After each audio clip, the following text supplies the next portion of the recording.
Welcome to Season 2 of the SOAR podcast, the place for creative entrepreneurs who want to build healthier, happier, more profitable self-employed businesses. I'm your host, Ray Hyde Cornell, business mentor at Chiron Consulting and CEO and senior copywriter at Cornell Content Marketing. Get ready to soar.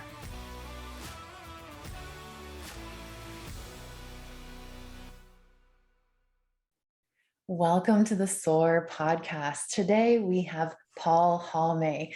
Paul, you have many job titles. I will let you tell our listeners what it is that you do.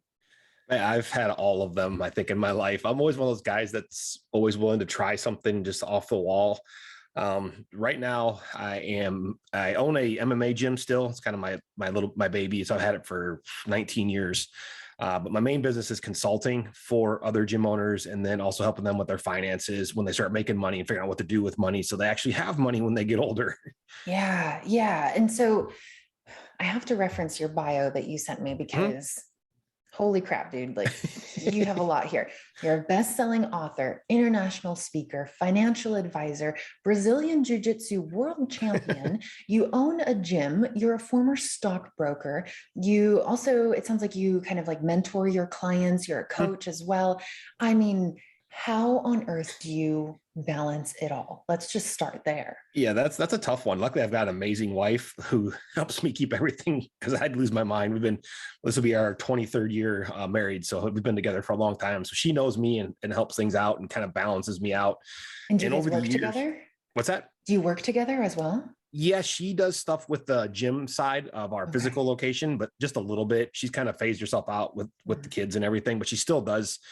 She's awesome at getting anything that is going to distract me or take away from my time. She's like, oh, I got this. Like people laugh. Like I haven't taken my car in for an oil change in 10 years. Like I don't even know where to go. Like my wife's like, got it. Cause she knows that that's a horrible use of time for me when I can be on calls or consulting with people or working on bigger projects than to sit at the dealership for an hour. She'll just go down there and she's a way better negotiator than me. She'll go in there and they're like, well, you can't have a rental car and this will be back in 30 minutes with a rental car, like it's with a different car. She's like, oh, this was fun. I'm like, they never give me, and I would never be able to get that because I'm a guy. So she's awesome at that. But one thing I've done is as I move into a different project, I kind of slowly phase myself out of the other ones. So even like my gym that I own, with her, and it's our main company at one time. I don't work that much there physically. Like I'm inside that building, like maybe on a normal day, an hour and a half, on a busy day, 3 or 4 hours a day.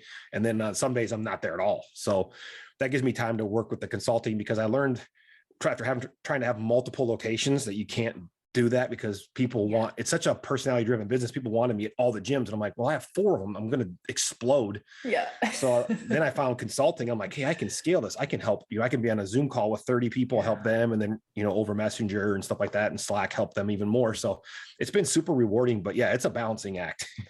And so, there's so many schools of thought in our entrepreneurial world. There's the just go with your gut, do what you want to do when you want to do it kind of school of thought. And then there's like what I refer to as the miracle morning sort of, I can't for the life of me remember the name of the author who wrote those miracle morning books, but his model is, no, you have to structure it. You got to do this for 5 minutes, this for 15 minutes, this for 30 minutes, this for an hour in your morning to set you up for success, very routine.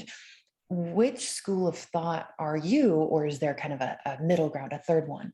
That's funny. I love the book. That's an amazing book. It actually got me to change a lot of the things I did. And then I worked with another coach that got me into time blocking. And I'm like, oh my God, this is the greatest thing ever. Cause like when you've got something so rigid, I can do it, but then I get sick of it and then I don't want to do it at all. But if I know my time block, like I know I have in my head, it's like, even though it's on my calendar, I know like in my head, I'm like, okay, in the morning I do these things, then I gotta get ready for calls, then I do that. And then I have a window here where I can do whatever I need to get done. And it lets my mind kind of reset. And then I know like, okay, when this is ending, now it's time to get ready to go to the gym, teach class there, hang out with my buddies and work out. And then, get back home to family dinner and put the kids to bed and hang out with my wife. So time blocking is a lifesaver.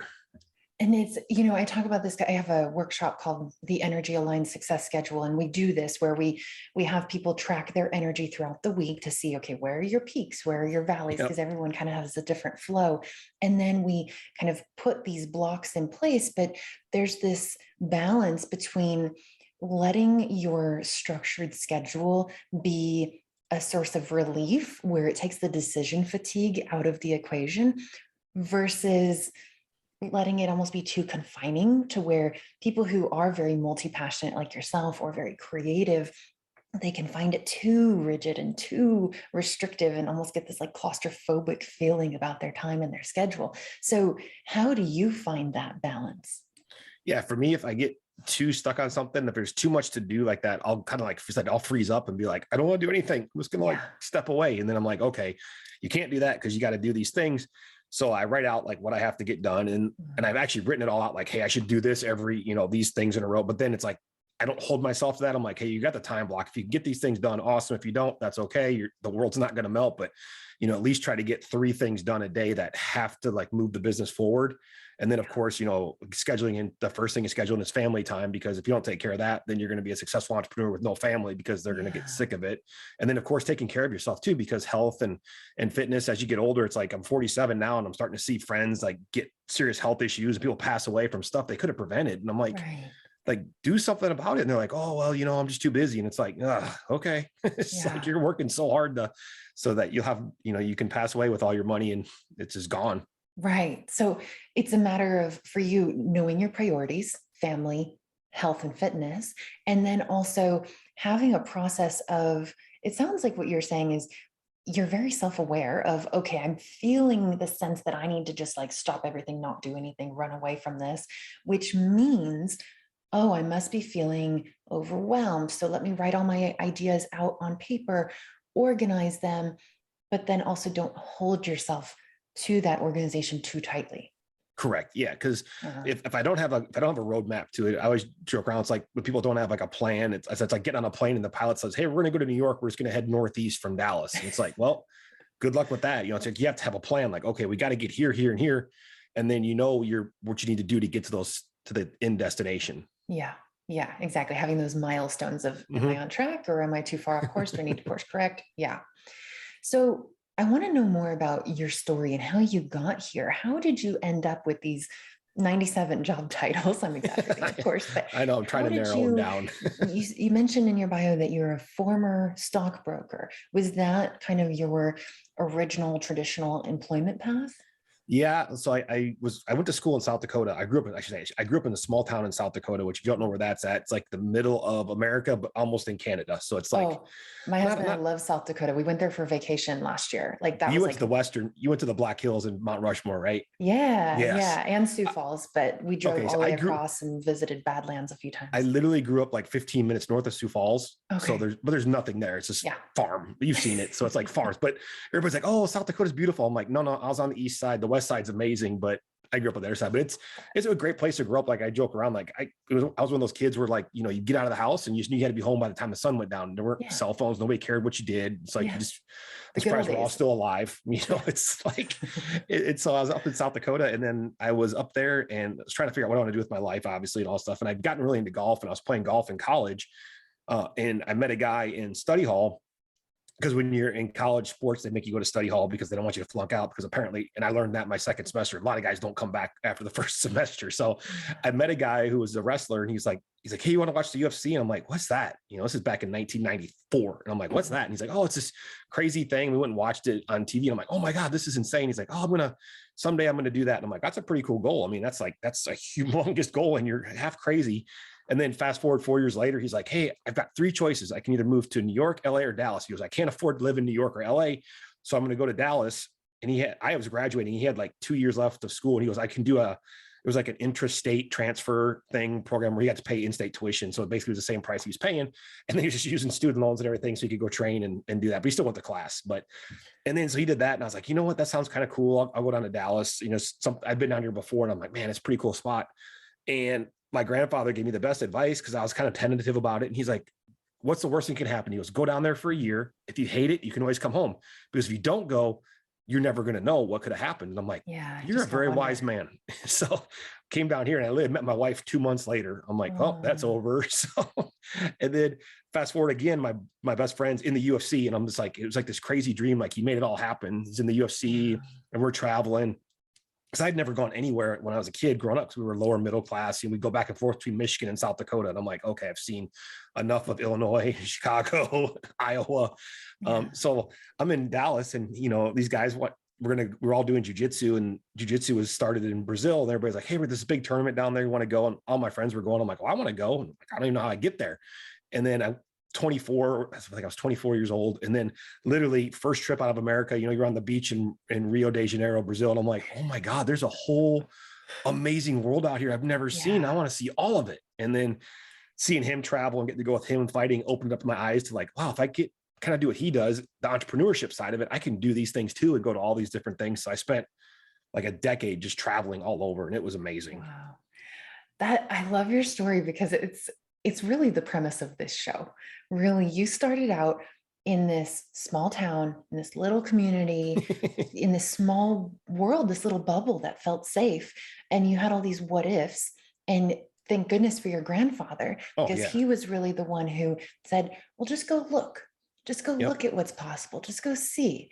And you did that. And then you did it again. And you did it again. And you did it again. And it's like, when we start to see what's actually possible for us to do with our lives, we stop limiting ourselves. We stop staying in that little bubble, and we end up with these incredible adventures that we're so grateful for, and we can't imagine our lives any other way. Oh yeah, I couldn't. And it's like, kind of how I end up the way I am. I just I got addicted to that what if thing. Like you said, that was perfect. The way you asked that, the way you said that is like, what if I do this? What if I do, it's like, and then it's like, oh, this is really cool. And then people want to do it, and you kind of trailblaze for people, and it's just fun. Yeah. That's an addiction I will readily support. Yes. Get addicted to the what if side of things. Yeah. So how did you go from, you're traveling, you're in Brazil, you're doing jiu-jitsu, and then the flip side of that is you also had this what I think of in my head is like a very buttoned up career as a stockbroker and a financial advisor. I mean, how did that transformation happen? It was the weirdest conversation. So it's kind of how my life goes, is like, I go to jiu-jitsu class, and we would go, because, at the time I had a college, so I'd like to tell people the story. I had a college degree, and I didn't know what I was going to do, because I was like, I don't know what I'm going to do. And I took a job, the first job I could find. I was assistant manager at Blockbuster Video. If you remember those. So, Blockbuster. I remember Blockbuster. Oh yeah. And that was actually a really cool job, because we got the videos early, and I was like, it's back with that VHS tapes. Then you get to yell at people for not rewinding their tapes. But so that was my job. So I was assistant manager. So I usually the daytime was dead. So I'd always try to schedule myself at night, and I go do jiu-jitsu with some guys. And I kept seeing this one guy. He was dressed pretty nice, and he had a pretty nice car. And I'm like, what do you do? And he's like, oh, I'm a stockbroker. I'm like, oh, that's really cool. I said, I love stocks. I try to follow them and stuff. I'd buy a little bit here and there. And he's like, really? He goes, do you have a degree? And I'm like, yeah. He goes, this is in 2001. He goes, well, we're hiring about anybody right now. This is the height of the .com bubble. He's like, he goes, if you've got a degree and you've got a good personality, he goes, go in there, interview, and just see what happens. And I went in there and interviewed, and they offered me a job. And I was like, wow, this is pretty cool. And then spent 6 years doing that. And it was amazing, which that was part of the problem, because I was doing like the really cool travel stuff. And then I got the job because my wife, we got married, and then she got pregnant, and I was like, oh my God, I need benefits like tomorrow. So I was applying for all these different jobs. And luckily I was like, literally was joking around. I was either going to be a fireman, a stockbroker, or a salesperson. I'm like, whoever offers me the job with benefits first wins. And then the offers came in like 3 days apart, but the stockbroker job was first, and they had crazy benefits. But when I was there, I was still missing that, cause now, you said, I'm going to buttoned up 9 to 5, stuck in an office building, wearing a collared shirt and a tie. And it's just like, my friends are like, oh, we're going to blah, blah, blah. And I'm like, we're going to New York. Then we're going to this tournament in LA. And I'm like, oh, cool. Have fun, guys. So I had like this dark period where it's kind of like, this sucks, but I've made the decision like, hey, this is for my family. I'm going to chase the American dream. We're going to have the house, 2 kids, a dog, all this stuff, the great corporate job, making good money. And then I got it all. And I'm like, still empty. It's like, and then my wife could tell, and she's like, well, you ever thought about opening up a gym too? And I'm like, I don't know, maybe. And then she called me one day at work, and she's like, hey, I found a space kind of in this one area, and it's pretty reasonable. And they said they do a 1-year lease. Cause I had told her before, I was like, I would just want to do a 1-year lease. Kind of like when I moved here, I'm like, oh, I'll do it for a year. And if it fails, then I'm not out a ton of money. Right. But I'm like, but nobody does 1-year leases. So she went out and found one. And I'm like, holy, okay, this was meant to be. So I did that. And that was my first step. And then I was still scared to death, because anybody listening to this knows that if you haven't done it or you're thinking about it, it's a scary step to give up all that security Yeah. to go to start something where you're like, I hope I get paid. So it's like, I promised my wife, I was like, I'm going to do it for 2 years. I'll do it for the year. Sorry. And if the other thing goes wrong, I'll do it another year. So I ended up doing it for 2 years, and I worked both. And it was the most insane time of my life, because I was going to my job all day, and then, trying to do different marketing things to do, and then go to the home, say hi to the kids, say hi to her, eat something real fast. And then I was at the gym every day, teaching classes all day long. So at the end of the 2-year mark, I was like, man, I really have to decide. It's like, I'm either going to go all in on the gym, or I'm just going to go all in on the corporate side. And then the decision, I was like, you know what, I'm going to go in all in, because I knew my licenses wouldn't expire for 2 years. So I was like, hey, I can do this, and I'll leave on great terms. So if something goes wrong and I need to get a job, I'll just go back and be like, hey, I have my old job back. And so I had that little 2-year mental cushion, which was huge for me. And then just took the jump, and it's been a crazy ride ever since. And I think that's one of those things for people who are in that transition phase where they're like, okay, I have the secure job with the benefits. I'm going to ramp up the side hustle on the side. But then you get to a point where you're kind of like being torn between two huge time commitments. How did you make that decision? Was there like a pros and cons list? Did you sit down with your wife and go, look, this is our financial potential on this side, this is on this side, how did that go? It was tough. I'm like a planner. Then I was writing stuff out all the time, and like journaling, like, okay, if I could do this, if I can get to this number of students, then I can pay all of our bills and do this, and I can still travel and do different things.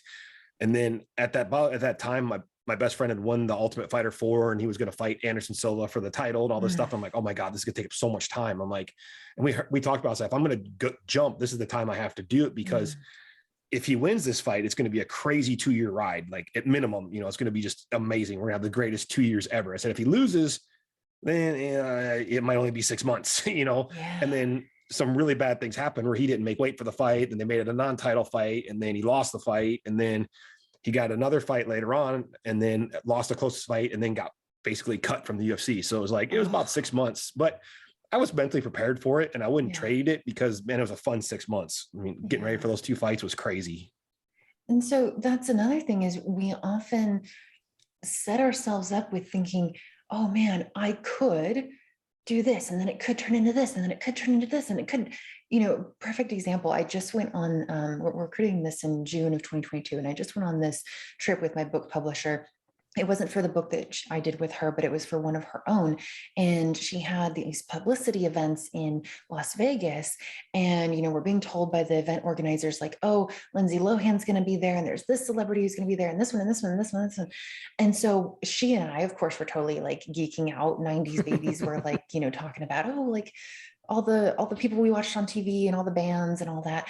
And we're like, oh, what if, you start talking to Lindsay Lohan, and then you guys become best friends, and then she wants to write a book with you because she's a publisher. And you start getting into this what if of the possibilities. And yet, of course, that didn't happen. Like Kate Lohan was there, which is great. And Jeff Timmons of 98 Degrees was there, which is great. But like, we didn't become best friends with them or anything. And so it's kind of like you do this what if build up in your head, almost in order to give yourself the guts to do it. But then when that doesn't happen, you're also okay with it, because it's almost like, man, if that did happen, holy shit, my life would have been totally different and totally crazy and totally, I don't know if I actually want that. Is that kind of what it was like for you with that buildup of this, if he wins the fight sort of scenario? Yeah, 100%. Because it was like, man, all these like what ifs. I'm like, oh my God, what if my best friend becomes the world champion of the UFC? It's like, they're at that time, they only had five champions that, active ones. I'm like, this is going to be insane. This is going to change everything for everyone. He's going to be an uber millionaire, making all these things and everything. And my life will be changed. I'll be traveling around a lot, doing a lot of really cool stuff. And then it didn't work. It was like, but we were both cool with it. I mean, it was harder for him, obviously, because, it was his life dream. But, he recovered from it. He runs a super successful gym, has a bunch of kids, married, and does really well. And then for me, it was like, it was just a fun ride where I'm like, wow, that was pretty crazy. And like when it was over, I'm kind of like, okay, that was cool. What's the next thing? And just keep moving forward. Yep. Yeah, that's the thing, is you just got to keep moving forward. And on that note, we're going to take a super short break. And when we come back, I want to ask you about the decisions that you made in your business that have kept you moving forward. So we will be right back. Hey, this is Ray. Ready to build a business that supports a life you love, a life you've always dreamed of? It's time to stop passively dealing with what's right in front of you and start deliberately designing your own future. That's exactly what we do in private business mentoring. You and I work together to create a completely custom to you business model that gives you everything you want and need while protecting you from stress and burnout. Ready to get started? Go to chironconsulting.us/mentoring to learn more. There you can also book a free call with me so we can start getting to know each other and see if mentoring is right for you. Plus, I love working with early stage entrepreneurs. That's why my mentoring packages are priced so low. I want you to soar.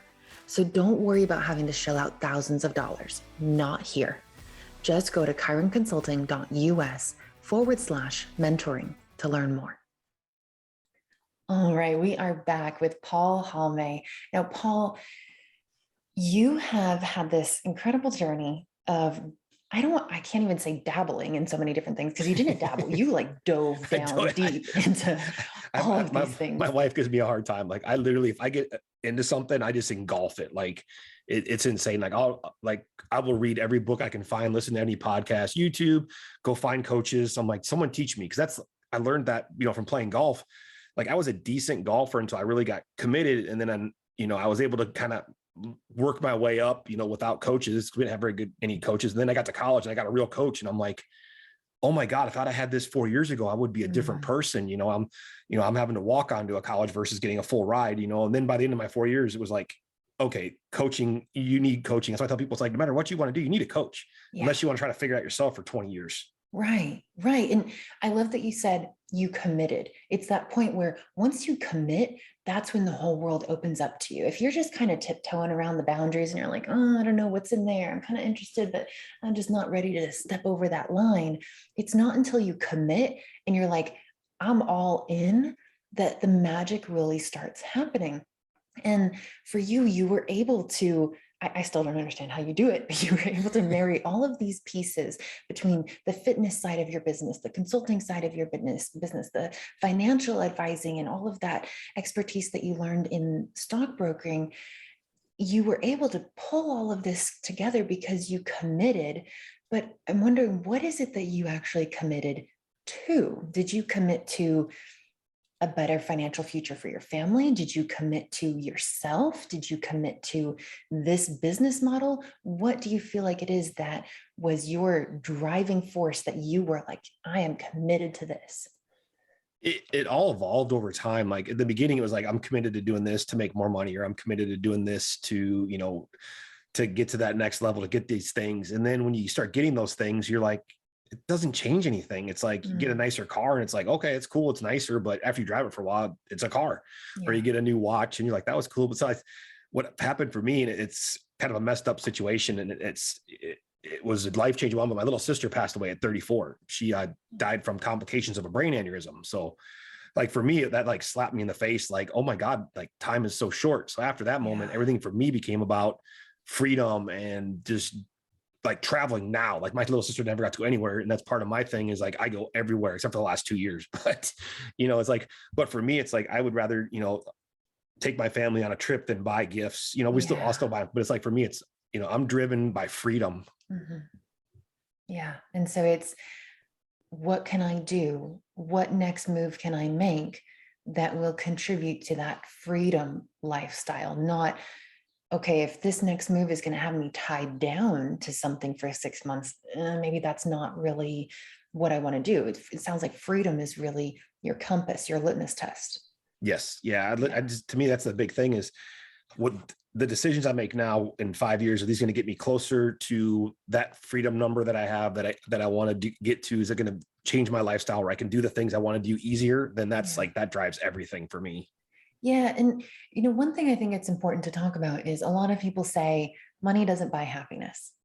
And well, yeah, duh. Like that's it's on surface level. Yeah. But money is the conduit that allows us to have all the things that we actually truly desire, like health, fitness. Like I pay my personal trainer almost $500 a month because I want to have that commitment of that appointment on my schedule to maintain my health and fitness. Money allows me to do that.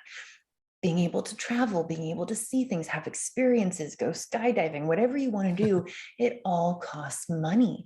And Everything. so it's that freedom aspect. Yeah, we put these things that are very intrinsically valuable at the forefront, but we need the materialistic kind of measure of that, which is the money, in order to make that all happen.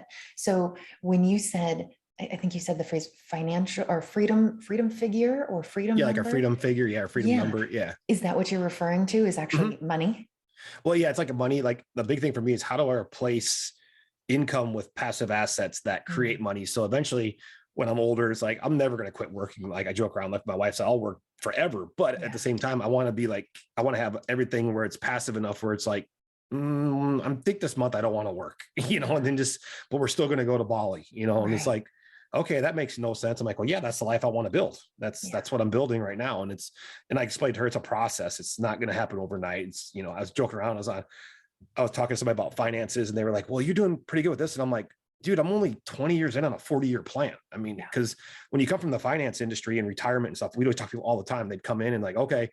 And everybody's probably heard the saying, it's like, and I get a hard time because I always tell people that anybody can be a millionaire. Like, well, no, I can't. I'm like, can you come up with $400 a month? And they're like, well, yeah. I'm okay, cool. Can you put that in the S&P 500 every month for the next 40 years? And they're like, maybe. I'm like, cool. Then that's $1.1 million compounded at 10%. And they're like, oh, wow. Cause like when I first got the job as a stockbroker, I'll never forget.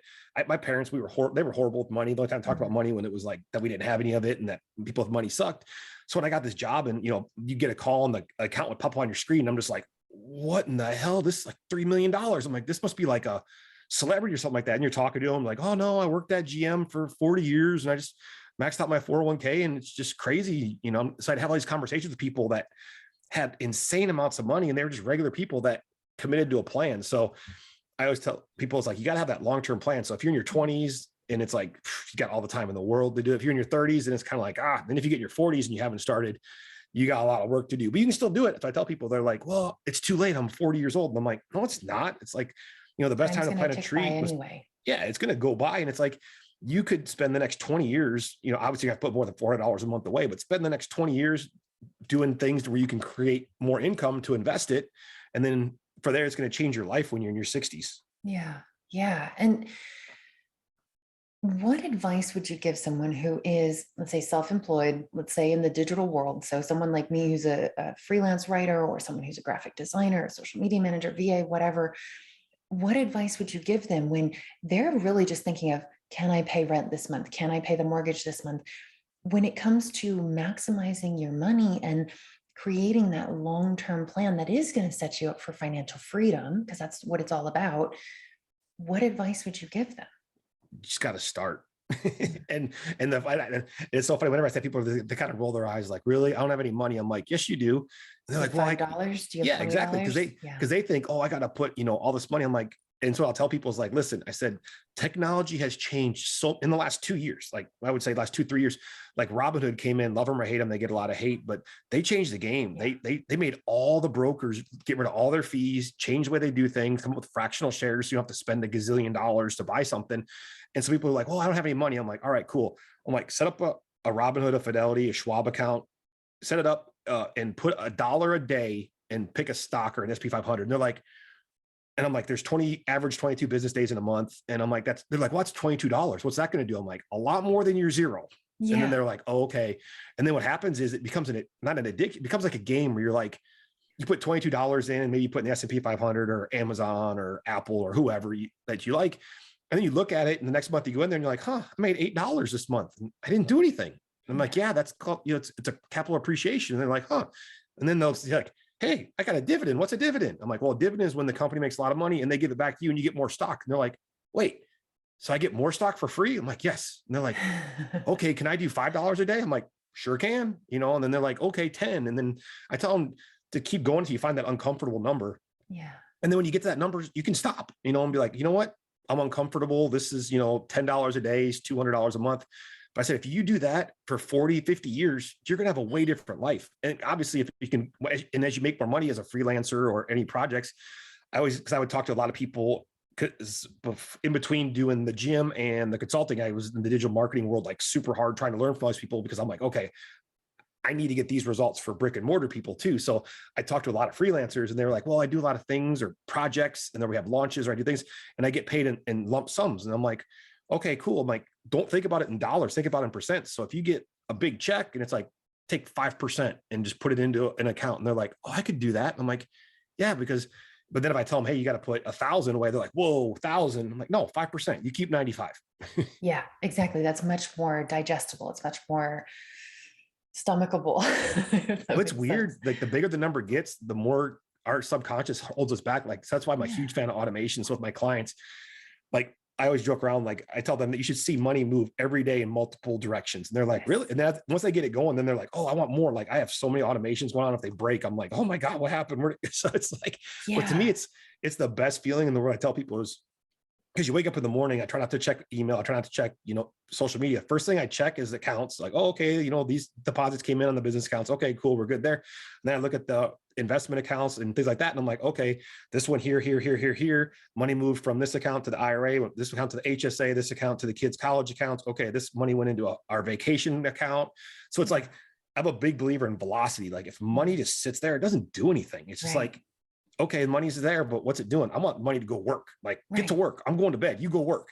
Exactly. And it's like that whole an object in motion stays in motion sort of thing. And if you keep having money going out to the right purposes, you want to travel, you want to have, you want to build a new home, whatever it is. If you have money going out into those accounts, I swear every single time because I do the same thing as you, I have like 7 different savings accounts and That's awesome. money just automatically goes out of my account.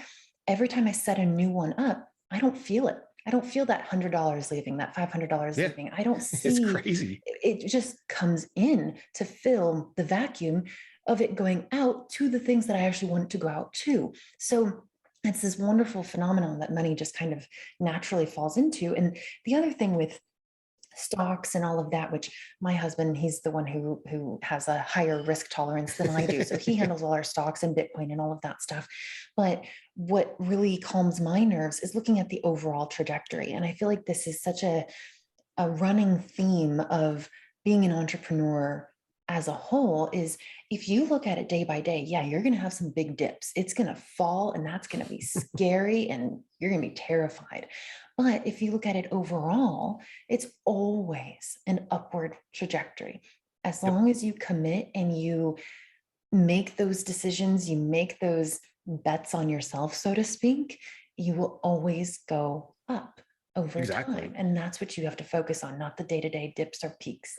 And that's the hard thing to talk to people about right now because everybody's freaking out like, oh my God, the sky is falling. And I'm like, inflation and all the things. Yeah. And I didn't realize it until somebody mentioned the other day because we haven't had a recession in 14 years. Yeah. So there's a whole generation that could be listening to this that they don't remember what it was like, and I tell people it wasn't that bad. And they're like, well, people are going to lose their jobs. Yes. Things are going to get tighter. Yes. But you know what? If you're listening to this, you're probably already doing some kind of hustle or side hustle. And you know what? You got to put a little more sweat equity into it. And like I was joking around, I'm like, I'm gonna have to teach a lot more classes if this gets bad. Cause I was running I was a broker in 2001 when everything collapsed and then we had the recession and then 2008, we had the gym and all that. But I was like, man, if I just keep working hard, it'll be okay. And then the hardest one is talking to people about that are new to investing. Cause they're like, oh my God, it's going down. I got to sell. And I'm like, okay, so you bought it at the high and you want to sell at the low. And I'm like, how long do you need this money? And they'll be like, oh, like 20 years. I'm like, well, do you think the S&P is going to be higher in 20 years? And they're like, well, yeah. I'm like, then why would you sell? Well, I don't want to lose my money. And I'm like, you're going to lose your money if you sell. It's like Bitcoin, same thing. It's like, if you don't believe in it, you shouldn't have bought it in the first place. If you do believe in it, then cool, you're buying cheaper coins. It's like just, it's a long-term process. But we're not taught these things. Like I didn't get classes like this in high school or college where it was like, hey, if the market goes down, this is the greatest opportunity. Even a couple of Warren Buffett quotes would have been good in college. Yeah, exactly. And it's funny because you refer to 2001, 2008, and I remember those times, but what I remember from those times were people freaking out. I don't remember, didn't lose the roof over my head, couldn't not pay my college tuition, couldn't not buy meals. It wasn't like that. COVID was actually scarier because I actually went to the grocery store and saw empty shelves. Like that was scary. But the thing is, the scary part was people freaking out, which is totally within their control. And so it really comes down to what picture do you want to look at? Do you want to zoom into the one flaw in the masterpiece, or do you want to zoom out and see the whole big picture? Exactly. It's like if you didn't have the news, you wouldn't even know you're in a recession when it happens. But the news, of course, they prey on whatever scares people the most and causes the most panic. And we've seen it. Like you said, somebody asked me they were like, "Oh, are you scared of an upcoming recession?" I'm like, "No," because I went through a pandemic where they told me my business was non-essential and I couldn't open my doors and I had to pay my bills. And I was like, how do you survive that? And I'm like, we survived it. So yeah, bring on a recession. Let's go. Yeah, exactly. Exactly. Now we have time for one more question. I wanted to ask you about something that you said at the beginning with regard to scalability. You were talking about how to balance all of these things that you do. And I think this is really important for multi-passionate entrepreneurs. I myself run 2 businesses, so I am right there in that camp with you. And you said that you made the decision, what was it, to teach or to do more consulting because that was scalable, as opposed to doing something that is not scalable, that was going to have a glass ceiling on you. How do you, for anybody kind of going through that same sort of boat, how do you identify what's scalable and what's not scalable so that you can put your time and energy into the thing that's going to get you to that financial freedom number? That's an awesome question. And I think people will feel it. And you probably felt it when you went from doing one thing to two, when you get your first side gig and then you make it into a business. You're like, this is awesome. And it's like, every month I make more money. This is great. This is great. And then all of a sudden one day you're like, man, I'm working hard and the money's not going up. And I'm like, why is it not going up? It's stuck. The money's stuck. I'm not making. And then my answer in my head was like, well, I'll open more gyms. And I wish somebody could talk me out of that, because that was the worst idea, because you hit that number. And then I got in these other groups, started talking to other gym owners. I'm like, hey, there weren't a lot of successful ones. The ones that were successful, we all had kind of the same numbers, like, oh yeah, you're making about this much, if you have 200 students, I'm like, okay, so I got to get more people, then I lose people. And I'm like, man, this is way harder. Because at one point my gym got really big and it was doing really well, but I was like, I'm not making any more money. It's like, I'm paying a lot more people to work and we're not making more money. So I hit that number. And you'll kind of feel it, like where you're kind of like, oh, okay, this is kind of my number. This is where this is at, unless I really just do something crazy. And I was like, okay, I don't want to do something crazy. I'm going to figure out the ways to optimize this to make it as profitable and run as well as it can, so I have enough staff to do the things. Because when I started doing consulting, I was like, well, this is pretty fun. And I was doing them both together. And then the consulting started to catch up. And then it kind of jumped ahead of the gym. And I'm like, wait a second. It's like, this is crazy. I'm not even working that hard, honestly. It's like, I'm working with other partners and coaches, and we're doing, and I'm like, man, if we really focused on this is insane what the growth potential is. So my advice to anybody listening to this is to do the one thing you love, or the one thing you're doing, and do it the best you can. And you're going to hit a number where it's like, okay, I'm stuck. It's like, okay, this is kind of where I'm at. And then decide if you want to try to bust through that wall, or if something else more scalable comes along where you're like, you know what, this is similar, but different, but it has way more reach. Yeah. And I love that you said you were working really hard on the gym side. The consulting side, you weren't even working that hard, but that's the thing that was right for you. That was the scalable thing. And that's it. That we are not meant to work, grind, kill ourselves in our jobs. That is a sign. If you are working so hard and you're not getting to where you want, and you don't see how you can continue at that pace, that's what needs to stop. And then 100%. If you see something where it's like, how is this possible? This is too good to be true. That's actually the good thing that is true and that you need to follow. Oh yeah. And you see a lot too, like in the digital marketing world and freelance world, because I've used a lot of VAs and I've used a lot of, different people. And it's funny because the longer you're in the game, you see them start evolving. And to me, it's like the coolest thing ever, because you'll see like they'll be doing one thing and then they're doing another, and like they kind of moving up. And it's like it's funny. I have an executive assistant now who started off as a VA for me in the consulting thing. And I was like, okay, she's got this girl's amazing. She's the greatest ever. And it's like, okay. Then she started doing more and more things. And I'm like, okay, can't get rid of her ever. So it's like, I kept giving her promotions and, and paying her more. And then she was like, at one point I was getting nervous. I'm like, she's good, because she was like, I'm just done being a VA. I'm like, cool, don't be one. So she started being like an online business manager and stuff. And then one day she's like, don't get worried. You're the only client I'm going to keep. But now she has like her own side, like her own full on business, but she still does it as a part-time gig, helps me out because we have a good relationship. But to me, it's funny. And I love watching her like improve and level. It's crazy because, she just keeps getting better and better. And I'm seeing what she's doing now, and she's impacting more VAs. And it's like, it's just cool because there's so much potential out there, and the digital world changes it where you can reach out and, you can talk to people. And like, I was talking to a really good friend today that I haven't seen since pre-pandemic. And he said lives in London, we're carrying on a conversation like we're just hanging out. And it's like, it's the digital world's amazing. Yeah. And it's when we can stop thinking in terms of competition and, oh, I have to hold this person down so I can climb up on top of them. And instead encourage the people that you're working with. When, just like you said, with your VA who became an OBM, who became her own business owner, she rose and you rose because you got to benefit from her expertise. And now you two have a great relationship where you support each other. And that's it. It's just mutually beneficial, as opposed to the old school way of thinking, which is, oh, one person has to suffer in order for me to succeed. Yeah. It's like, I could have been like, I've had people like that, like, well, I wouldn't let her do that. She's your V. I'm like, she's a human. It's like, she's entitled to do other things. People are like, well, no, she should work only for you. And I'm like, okay, that's kind of, but people are really controlling. And the people that talk like that, you see behind the scenes when you get to meet them, they're not happy. They're not running a very good business. They're miserable people. Even if they are making money, nobody wants to work for them because they're a jerk. Exactly. And it's like, you don't want to be that person. Yeah. Thank you so much for being here, Paul. Where can people check you out to learn more about all the things that you do? Oh, this was so much fun. I had a great time. You asked great questions, by the way. Thanks. So I had a good time. My favorite place is Instagram, Instagram.com/PAUL_HALME. Facebook is just it's gotten so bad. It's like, I hate Facebook. Yeah. I just use it for business stuff, and I try to stay off it because it's literally like fighting. Everybody goes from being a pandemic specialist to a constitutional law specialist to a climate change specialist. I'm like, dude, I know you don't know any of these things, but you're arguing. So it's like, Instagram's my spot. I love Instagram. Instagram's such a happy place. People post like happy stuff, and I love stories and seeing behind the scenes. So if you follow me on Instagram, I give away a lot of free content, free tips and stuff. And then my stories are usually semi-entertaining, especially when I'm traveling, because I'm just a goofball that loves to travel. And I like to give people travel hacking tips too, because that's one of my passions.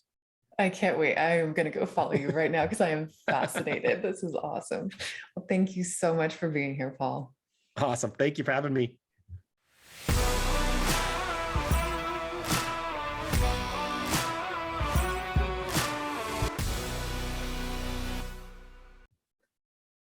Hey, Ray here again.